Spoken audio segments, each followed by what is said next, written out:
this popcorn guy so far, well, I guess really up to this chapter, because I'm guessing by the end of this he's defeated.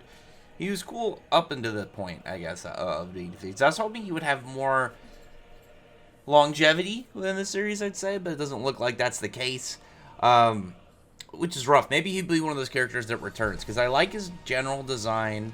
It's a pretty nice for like for not a lot of what I would go with story importance, because usually you can tell certain characters their value to a story just by how much time the mangaka did effort onto their designs. But it kind of seems like the series was mocking this guy a little bit, because Sumugi was like making fun of his shirt having like the skull having the same hairstyle as him. Like, did you make that yourself? And it's like, what's with the chain necklace? And it's one of those things where it's like, it looks cool, but I think without other characters having like kind of more crazy anime outfits, he probably stands out a lot. There was the clear importance of when she pulled out her giant lollipop, that he recognized that she wasn't the one that destroyed Tokyo, saying, oh, you got blamed for it and stuff. That means that he should be aware at least of this, like the actual person. Maybe not like, oh yeah, we're best friends, but it's like I've met that guy a couple times. I at least know him enough to know who, you are not that individual.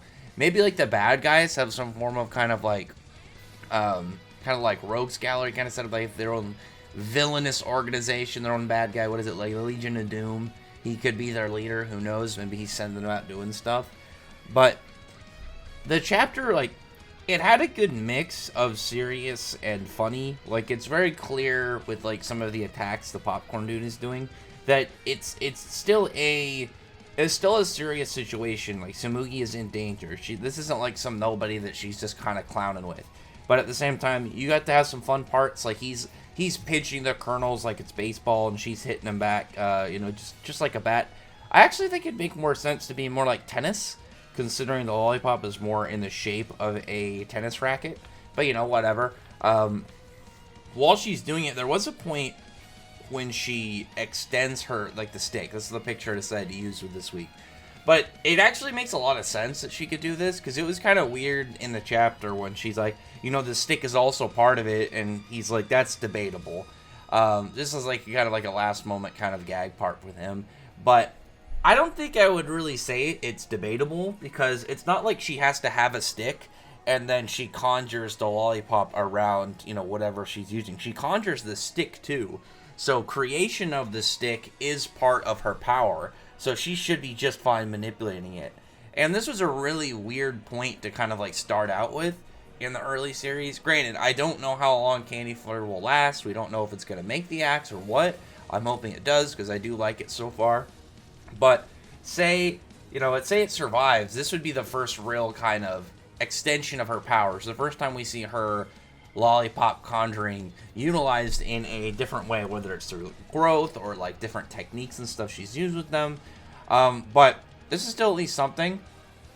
But it's an early series one that it's like, okay, cool, we got this done and utilized, but what will be the large scale plan? Like, this was a simple kind of like setup. This is literally she's defeating him not with like some crazy kind of setup combo or some crazy power.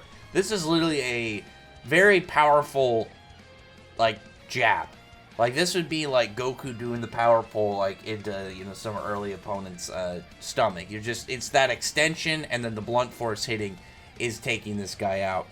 At least I assume he's down. He could easily get back up. I mean, I don't think so. He's got the whites in his eyes just there, so I would assume that he's defeated. Outside of that, like, I'm curious to know if, like, the fact that she can manipulate the stick gives like an extra level of importance to her power, because there was also a stuff in the chapter where they're talking about popcorn and how does popcorn even really count, and she's like saying that popcorn is boring because it doesn't really have a flavor. But he brings up a good point, and that's why I liked him a little bit more. He's like, the thing about popcorn is you can do, it can become any flavor. That's kind of like vanilla ice cream. I really like vanilla, is definitely one of my favorites, just because you can turn into anything. Like, I like other kinds, but it's like vanilla has such a level of flexibility. It's kind of like Eevee as a Pokemon.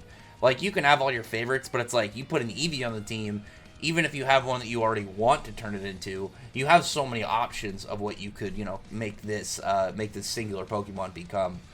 So, happy about that guy giving credits to popcorn. I love popcorn, so it's just like this like probably my favorite snack food, and I'm like seeing Samugi give it a little slander, and I was happy to have this guy actually step up and represent the snack itself. With that, she's still like going through him, like beating him without a whole lot of effort.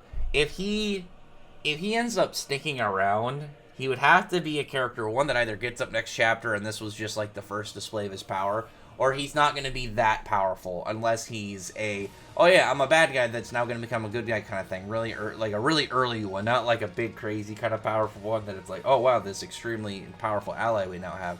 Like, it's clear that this dude, who I don't even think we got a name for him yet, he's just a dude using popcorn abilities. That's really his thing. He's just sweet or a popcorn sweet user until he gets like a proper name. But at the moment, at least he got a focused chapter. And I will say again, the mix of seriousness and gag was actually really good. I did think that was well balanced, because one of the things about the series that I'm still kind of like a little bit not on the fence, but I'm a little cautious about if it has like its overly gag stuff. Another series that came out, I think it was like last year, that had a similar kind of setup for the most part was Bone Collection, but Bone Collection ended up leaning way more towards gag portions, so sometimes it would be a little hard to take part seriously. Whereas, at least as of right now, we're not in any like crazy life or death real situations with Candy Flurry. It's still more of like powerful thugs, like, anything, any bad guy could lead to like killing somebody, but it's not like some greater circumstances thing where you have some big overarching like we have to stop this, or like X amount of people are gonna die kind of like scenario. We haven't gotten that far. Maybe we'll get that with like the next bad guy. Popcorn Dude, I know things aren't looking good for you, but I personally am hoping that you survive, and you maintain a level of longevity in the series, assuming that the series survives the X. Because I do like this guy. I think his design, his powers are cool. You could easily make him be cooler too. Get rid of give him like a little bit of a cooler outfit. Maybe either keep the chain and do something else with it, or get rid of it. Maybe give him like a little bit more of a sick haircut style. His haircut style though is fine, but he's like a character I could easily see getting a higher upgrade of the design if he sticks around. Especially because like when they bring up like Popcorn can do anything. Like, imagine if it's like the series gets so flexible with their powers, he can make different popcorns do different things. I'm trying to think of like what exactly he would do in order to upgrade. I'm just thinking like, what if it's like a candy version and it's like you had cinnamon like or something, and then you had like some big cinnamon cloud essentially, and you were able to use it as like throw a cinnamon coated kernel, it explodes, it makes all this like big cinnamon smoke screen, and that's its value right there. Or if you have something maybe of like a caramel and it's like a stickier one. I'm just trying to think of like how exactly to utilize them. It's weird, and I do really like that about the series so far. That's probably my favorite aspect is the weird power style that they have, the weird abilities that they have set up. It just, how are you going to turn or like weaponize this thing? Like, it's easy with like a lollipop, smash somebody with it. Like, regardless of it obviously being candy, it has weight and it's got, a level of hardness to it that if you hit somebody with it, especially like a huge one that Samugi has, it's gonna end up doing some damage. I remember, I think it was earlier this week, there was something from the mangaka where in the original ideas, Midori was like a chocolate chip cookie sweet user. And I'm just like, how exactly is somebody gonna weaponize that? I do like that about the series so far. Like, this guy, he's got popcorn kernels. He's throwing them, they explode. He's pretty much got a grenade power in the form of a food. And it is cool. I like that so far. So we'll see exactly where this series goes with this. This chapter definitely read a lot faster than the last chapter. It was mostly just like Samugi hitting back a couple kernels. There were some jokes passed around, and the usage of her powers obviously happened. So it's going to be weird in the next couple chapters to see where things go. But I would imagine they're going to get past this first exam and move into the next one. And maybe get some information out of this dude too, because he's clearly has some form of knowledge that's important that goes to the main bad guy, the main lollipop bad guy. But anyway, other than that, though, comment below, thumbs up the video, but from the like button, subscribe button, check out my other videos. But than that, I appreciate everybody who's already subscribed. Thank you all for listening. Bye.